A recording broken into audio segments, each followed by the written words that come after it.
Shalom teman-teman, saudara-saudara sekalian. Ya, boleh di on cam yang belum di on cam. Senang hari ini dipercayakan oleh Kak Jessica untuk melayani di IFG ya, kalau nggak salah ya namanya ya. Ya, dari gereja GBI Komal, bersyukur bisa ketemu teman-teman youth yang ada di tempat ini. Perkenalkan, nama saya Daniel Bulo. Bisa lihat di sini ya. Ya, saya melayani di GBI Glow Fellowship Center di bawah naungan Gembala Jemaat Pendeta Gilbert Lumoindong, dan saya melayani di berbagai banyak bidang. Dan puji Tuhan, saya juga baru wisuda kemarin tanggal 7 Desember menyandang gelar sarjana teologi. Bersyukur hari ini juga bisa membawakan firman Tuhan untuk teman-teman dan saudara-saudara sekalian. Haleluya. Teman-teman, hari ini kita mau membahas mengenai Christ love. Oke? Kita hari ini membahas Christ love. Teman-teman boleh lihat di layarnya masing-masing. Kalau kita lihat di latarnya, itu ada sebuah keluarga yang membangun pohon Natal ya, yang menunjukkan bahwa mereka siap untuk menyambut Natal. Tetapi hari ini kita akan membahas terlebih khusus mengenai kasih Kristus, kasih Yesus. Kenapa sih Yesus mengasihi kita? Apa sih perlunya bagi kita untuk menerima kasih daripada Tuhan? Hari ini kita akan bahas sama-sama di dalam Yohanes 3 ayat 16. Ini teman-teman harusnya udah pada hafal semua. Kalau nggak hafal sih kebangetan ya. Yohanes 3 ayat 16. Oke, teman-teman boleh baca secara virtual ya, boleh ngomong, boleh dalam hati, saya juga akan baca. Yohanes 3 ayat 16, demikianlah firman Tuhan, karena begitu besar kasih Allah akan dunia ini, sehingga ia telah mengaruniakan anaknya yang tunggal, supaya setiap orang yang percaya kepadanya tidak binasa, melainkan beroleh hidup yang kekal. Saya ulangi, karena begitu besar kasih Allah akan dunia ini. Berarti otomatis teman-teman saudara sekalian, besarnya kasih Allah itu bahkan dia mau menjadi sama menjadi manusia supaya apa? Supaya menyelamatkan. Tujuan dari Yesus datang ke dunia ini menjadi sama dengan manusia adalah untuk menyelamatkan umat manusia dari dosa. Oke? Ingat teman-teman, yang diselamatkan bukan dosanya, tetapi yang diselamatkan adalah manusianya. Karena begitu besar kasih Allah akan dunia ini, sehingga Allah, ia telah mengaruniakan anaknya yang tunggal, supaya setiap orang yang percaya, ini teman-teman harus garis bawahi, supaya setiap orang yang percaya kepadanya tidak binasa. Berarti kedatangan Yesus ke dunia ini memiliki tujuan seperti yang tadi saya sudah katakan. Tujuannya apa? Supaya setiap orang yang percaya kepadanya tidak binasa, melainkan beroleh hidup yang kekal. Hari ini teman-teman saya akan membahas mengenai Christ love. Kenapa kita harus membahas ini? Karena saya pribadi, kalau saya mau cerita, saya bertobat juga gara-gara kasih Tuhan. Bukan gara-gara ada masalah, bukan gara-gara, saya habis ditangkap polisi terus ketemu Tuhan. Enggak. Saya bertobat karena kasih Tuhan. Melalui apa? Ketika saya mengikuti KKR, ketika saya membaca Alkitab, ketika saya mengikuti ibadah-ibadah yang ada, di situ saya menyadari bahwa saya yang orang berdosa ini masih dikasihi oleh Tuhan. Makanya di Matius 28 ayat 19 dikatakan, pergilah jadikan semua bangsa muridku dan baptislah mereka dalam nama Bapa, Putra dan Roh Kudus, dan ajarkanlah mereka apa yang kau ajarkan, dan ketahuilah bahwa aku akan menyertai engkau sampai akhir zaman. Pada akhirnya teman-teman, ketika Yesus datang ke dunia, tujuannya adalah kasih untuk menyelamatkan setiap kehidupan kita. Makanya teman-teman, hari ini saya akan membahas di dalam pendahuluan saya, banyak sekali orang-orang percaya akhir-akhir ini mempertanyakan di mana kasih Tuhan yang besar. Saya mau nanya nih, teman-teman yang hadir hari ini, pernah gak sih selama COVID nih ya, mempertanyakan di mana Tuhan? Ayo, jujur deh. Boleh teman-teman on mic, kita sharing aja. Ya, boleh teman-teman di on mic, boleh teman-teman di on cam. Saya mau tahu apakah di sini adakah yang mempertanyakan di mana kasih Tuhan? Atau masihkah ada teman-teman yang hari ini mempertanyakan di manakah Tuhan? Hati-hati pertanyaan itu teman-teman. Karena betul saya memang tinggal di Jakarta, saya melihat banyak sekali orang-orang hari-hari ini mempertanyakan di mana sih Tuhan? Kok COVID kayak gini, kok Tuhan nggak kasih mujizat sih supaya sembuh? Kenapa sih gini-gini segala macam? Kenapa sih gini-gini segala macam? Nah, hari ini kita diingatkan kembali bahwa orang-orang yang percaya, yang masih mempertanyakan di mana kasih Tuhan, berarti sedang jauh dari Tuhan. Oke, saya ulangi. Orang-orang yang akhir-akhir ini mempertanyakan di mana kasih Tuhan, berarti hubungannya tidak lagi dekat sama Tuhan. Hubungannya lagi jauh daripada Tuhan. Kenapa hubungannya jauh daripada Tuhan? Karena kesibukannya, karena fokusnya yang tidak kepada Yesus, karena keinginan dagingnya yang akhirnya membuat dirinya tidak berfokus sama Tuhan, tidak memiliki tujuan di dalam Tuhan. Dan ini yang sangat berbahaya. Kenapa saya bilang berbahaya? Karena pada akhirnya setiap orang akan termakan oleh keinginan daging atau keinginan dosa, atau ajaran-ajaran kesesatan, atau mungkin setan yang berbicara nih di dalam telinga kita, di dalam diri kita, untuk kita mempertanyakan di mana kasih Tuhan sih? Di mana sih kasih Kristus sih yang sebenarnya? Kok gue nggak ngerasain sih kasih Tuhan? Kok gue nggak ngerasain sih mujizat daripada Tuhan? Kok gue nggak ngerasain sih berkat daripada Tuhan? Kok gue nggak ngerasain sih promosi daripada Tuhan? Kok gue nggak ngerasain sih hidup selayaknya seperti orang-orang pada umumnya? Makanya saya bilang ini berbahaya. Dan hari ini kita diingatkan teman-teman melalui firman hari ini, bahwa hari ini Tuhan mengasihi kamu. Tuhan mengasihi kita. Bicara dalam hati kalian, sama-sama katakan, Tuhan mengasihi kita. Tuhan mengasihiku. Tuhan mengasihiku. Oke? Nah, saya akan masuk ke Wahyu 3 ayat 19. Di sini yang harus diperhatikan. Barang siapa kukasihi, ia akan kutegur dan kuhajar. Sebab itu relakanlah hatimu dan bertobatlah. Oke? Di sini memakai kata kunya itu adalah kata huruf besar. Berarti menunjukkan bahwa itu Tuhan. Barang siapa yang Yesus kasihi, ia akan ditegur sama Tuhan. Apakah kasih itu hanya sekedar, gue terima duit, gue terima kesehatan, gue terima mujizat dari Tuhan. Tidak. Berkat juga atau kasih juga berbicara tentang teguran dan hajaran Tuhan supaya kita menyadari bahwa saya salah menghadapi kenyataan hidup saya. Saya salah untuk mengikuti jalan ini. Selama ini saya salah. Saya telah menentang dari kehendak Tuhan. Saya salah dari hal ini karena saya tidak mengikuti perintah-perintahnya Tuhan. Dan hari ini kita diingetin teman-teman, kasihnya Yesus itu nggak hanya yang lemah lembut aja. Kasihnya Yesus itu nggak hanya yang mencela-mencela aja kalau kata-kata orang. Tetapi kasih Yesus juga dalam bentuk teguran dan hajaran daripada Tuhan.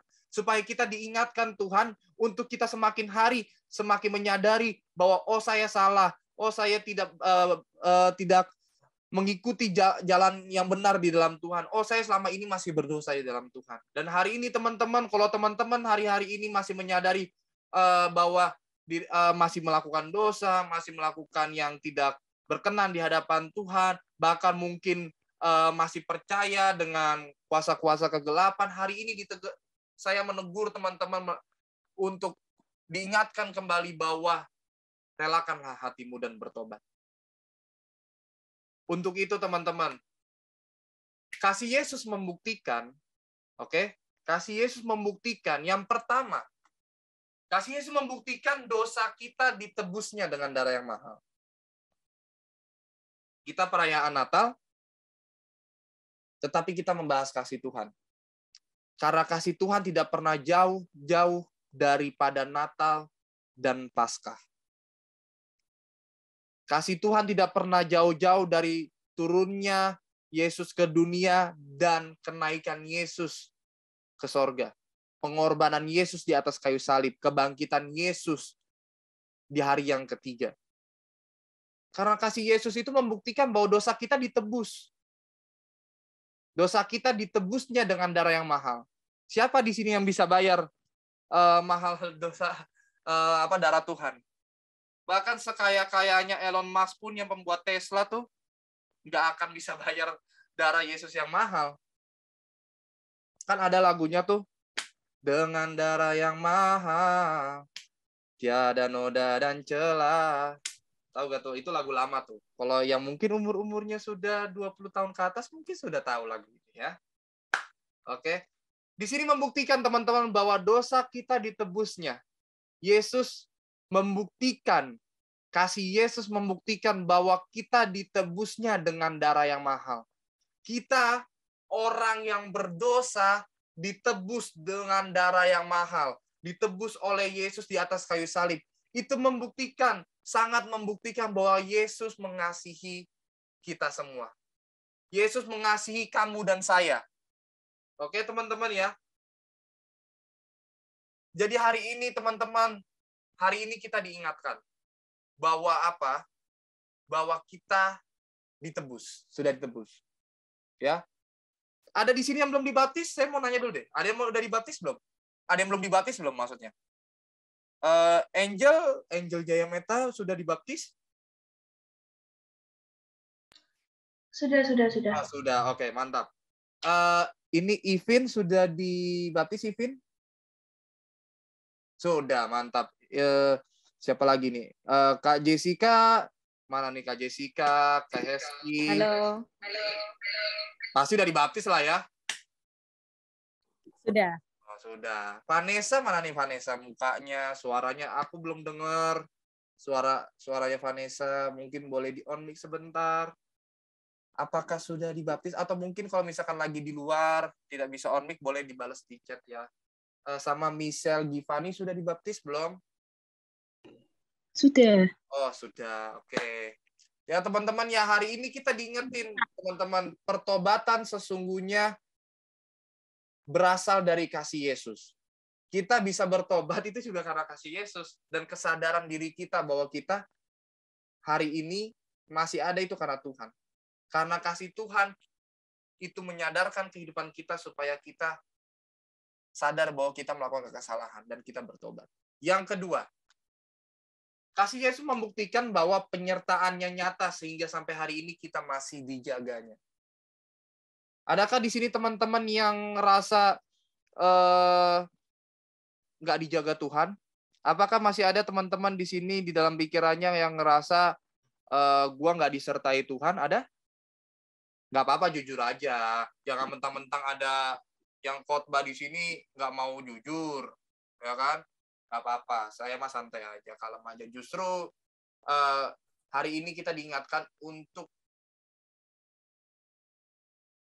menyatakan bahwa Tuhan itu selalu menyertai saya. Kasih Yesus membuktikan bahwa penyertaannya nyata sampai hari ini. Sampai hari ini saya masih disertai Tuhan. Sampai hari ini saya masih diberkati oleh Tuhan. Sampai hari ini saya masih dijaga oleh Tuhan. Sampai hari ini saya masih dilindungi oleh Tuhan. Dan hari ini teman-teman, kalau teman-teman di dalam hatinya ada luka, ada sakit hati, ada benci, mulai mengampuni. Karena apa?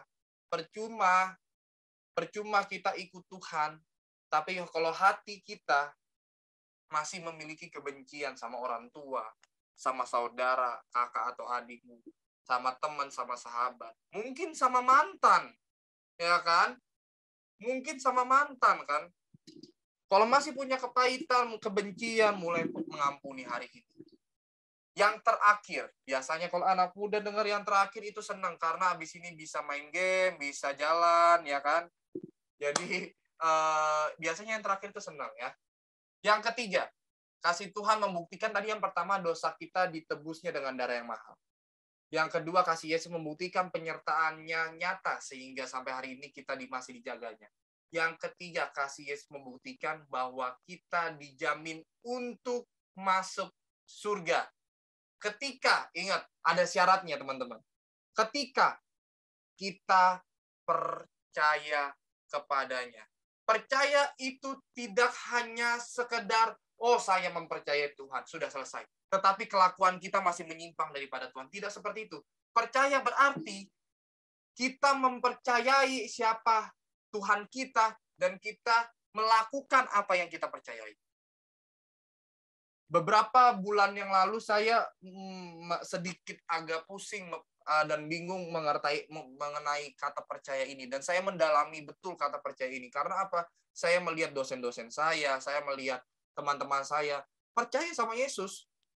Anak teologi yang notabene sekolah Alkitab, sekolah yang menuju kepada menjadi pendeta. Tetapi kok kelakuannya kok tidak seperti mempercayai Yesus. Dan akhirnya saya menggali sendiri di dalam Alkitab. Dan ternyata saya menemukan bahwa percaya itu nggak hanya soal, ya udah, oh saya percaya, saya mengimani bahwa saya percaya sama Tuhan. Tetapi perilaku kita juga harus mempercayai siapa yang kita percayai. Kalau kita percaya sama Yesus, berarti kita melakukan kehendak-kehendaknya Yesus. Kalau kita percaya Yesus, berarti kita melakukan perintah-perintahnya Yesus. Kalau kita percaya Yesus, berarti kita mengasihi Yesus. Kita mengasihi sesama. Kita mengasihi diri sendiri. Karena kasih itu banyak hal. Ada agape, ada eros, dan segala macam. Ada phileo, dan segala macamnya. Tapi hari ini saya mau berfokus untuk teman-teman menyadari bahwa kasih Tuhan itu nyata. Saya berfokus benar-benar bahwa banyak anak-anak muda saat ini kehilangan yang namanya kasih. Apalagi kasih dari orang tua. Cinta dari orang tua. Ketika tidak ada yang mencintai kita, pasti yang kita salahkan bukan orang tua kita, yang kita salahkan Tuhan. Kenapa sih gue hidup di dunia ini?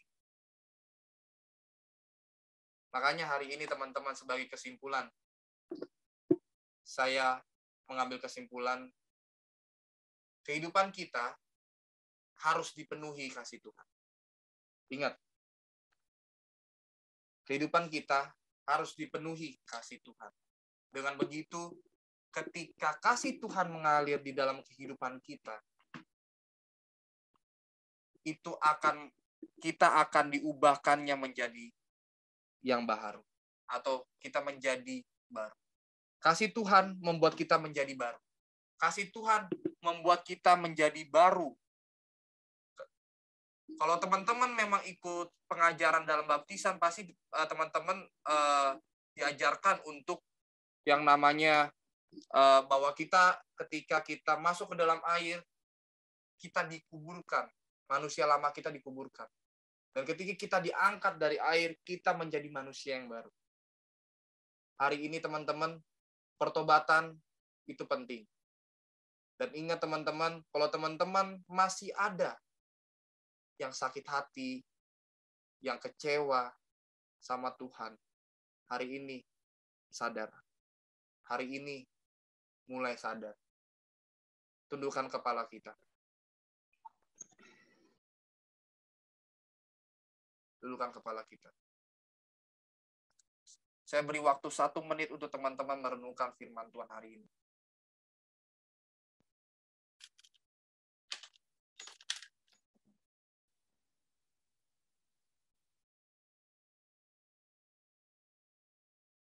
Renungkan firman Tuhan hari ini.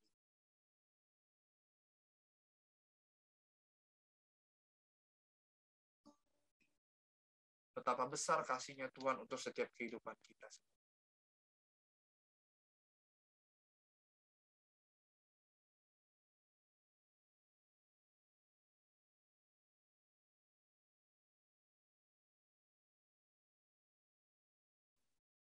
Hari ini teman-teman mulai sadar. Masih ada Tuhan kok di dalam. Masih ada Roh Kudus di dalam diri. Hari ini teman-teman sadar. Kalau teman-teman di dalam hati teman-teman masih ada kepahitan, masih ada kebencian, hari ini ampuni. Bilang Tuhan, Tuhan, ampuni aku, Tuhan, kalau aku sampai saat ini masih benci. Tuhan, ampuni aku, Tuhan, kalau sampai saat ini aku masih memiliki amarah. Tuhan, ampuni aku, Tuhan, kalau sampai hari ini aku masih memiliki sakit hati kepada kedua orang tua aku, kepada temanku, kepada kakakku, kepada adikku, kepada semua orang yang pernah mengecewakan aku. Hari ini, kalian diingatkan. Kamu diingatkan. Bahwa kedatangan Tuhan ke dunia, itu untuk kamu. Walaupun sudah 2000 tahun yang lalu, tetapi kasih Tuhan itu sampai selama-lamanya untuk kalian. Mulai hari ini sadar. Mulai hari ini, renungkan firman Tuhan hari ini. Bahwa kasih Kristus, Christ love, itu nyata. Saya sudah merasakan cintanya Tuhan, kasihnya Tuhan di dalam kehidupan saya. Dan saya mau teman-teman juga merasakan hal yang sama seperti yang saya rasakan.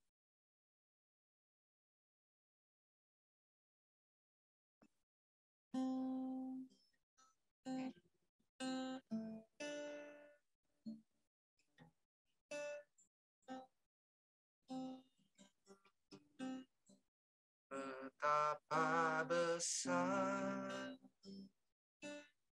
kasih pengampunanmu, Tuhan.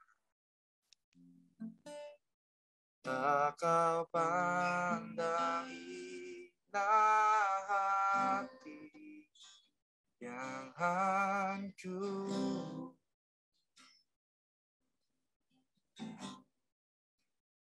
Ku berterima kasih kepadamu, Tuhan. Pengampunan yang kau beri, pulihkanku.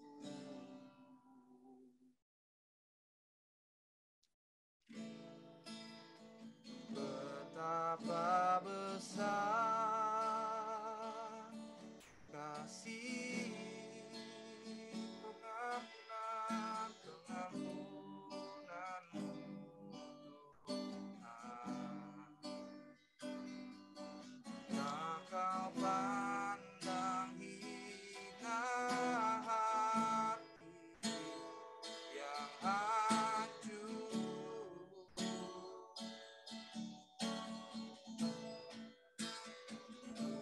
Berterima kasih kepadamu ya Tuhan. Pengampunan yang kau beri, pulihkanku.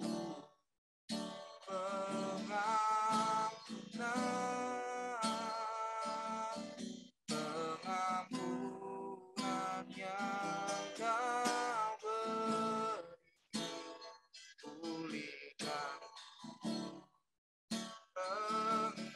Pengampunan yang kau beri, pengampunan yang kau beri, pulihkan. Tuhan, terima kasih untuk hari ini kami sudah mendengarkan firman Tuhan. Kami diajarkan kembali oleh firman Tuhan untuk menyadari bahwa kasih Tuhan begitu besar untuk setiap kehidupan kami. Kasih Tuhan teramat baik untuk setiap kehidupan kami. Dan itu nyata Tuhan untuk setiap kehidupan kami. Dan hari ini Tuhan, aku minta Tuhan kepadamu, curahkan kasih-Mu untuk setiap mereka Tuhan. Turunkan kasih-Mu ke dalam hati mereka Tuhan. Karena kami percaya Tuhan, ketika kami mendengarkan firman Tuhan, kami ditegur dan diajar Tuhan untuk kami berubah. Dan kami tahu itu bukti kasih Tuhan untuk setiap kehidupan kami Tuhan. Dan kami percaya hari ini Tuhan, firman ini menjadi bibit yang baru di dalam hati kami, bertumbuh dan berbuah lebat, supaya orang lain dapat merasakan kasih Tuhan melalui kehidupan kami. Dan kami percaya itu terjadi di dalam nama Tuhan Yesus Kristus. Terima kasih Bapa. Kami mau melanjutkan ibadah kami selanjutnya, Tuhan. Biar kiranya Tuhan yang menyertai sampai pada akhirnya. Di dalam nama Tuhan Yesus Kristus, kami sudah berdoa mengucap syukur. Sama-sama kita katakan,